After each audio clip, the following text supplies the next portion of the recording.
Добрый день, кому-то добрый вечер, кому-то доброе утро. Решил поделиться с вами своей историей, как я заказывал новый приклад, как я получил новый приклад. У меня МР-155 профи, сам я охотник, в общем-то, очень неопытный, очень молодой по стажу.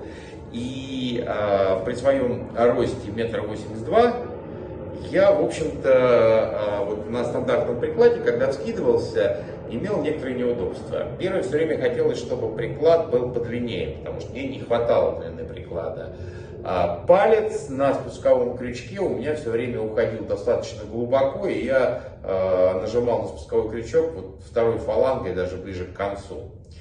И все время заваливалась щека. То есть вот я вообще не видел планки, и вот мне все время надо было как бы вот положить щеку. При этом ствол у меня слегка как бы заваливался влево. Надо было все время помнить, что его чуть-чуть подкрутить нужно по часовой стрелке.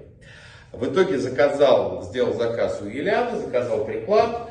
И, в общем-то, минут 20 заняли замеры по видео. Могу сказать, что потрясающий человек, очень позитивный, очень терпеливый, очень хорошо объясняет, реально очень быстро сделали, я считаю, за 20 минут все замеры сделали. Я получил приклад, и с помощью Юлиана мы этот приклад совместили с ружьем. Вот что получилось. Вот такой приклад теперь у моего ружья, вот специально вам, так сказать, показываю.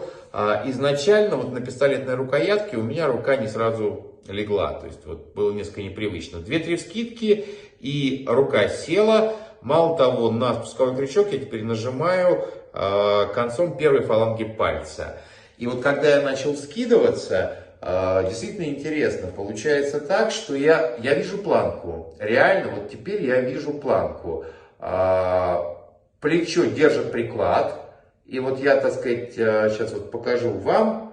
Я действительно реально вижу планку. То есть вот совершенно по-другому себя ощущаю. Очень интересное вообще ощущение с этим новым прикладом. Не надо голову заваливать. Реально просто раз и села. То есть, мне нравится. Честно могу сказать, пока не стрелял. Хочется пострелять, хочется попробовать, посмотреть, как оно будет в работе. Но вот по первым ощущениям, на самом деле, действительно очень хорошо. Ну и еще раз хочу отметить терпение и позитив Юлиана. Человек, который вот реально объясняет по несколько раз, у которого всегда есть время. То есть мне было приятно с ним работать, реально. Очень надеюсь, что мое ружье покажет себя очень хорошо. Всем хороших и удачных выстрелов. Просто поделился своим опытом.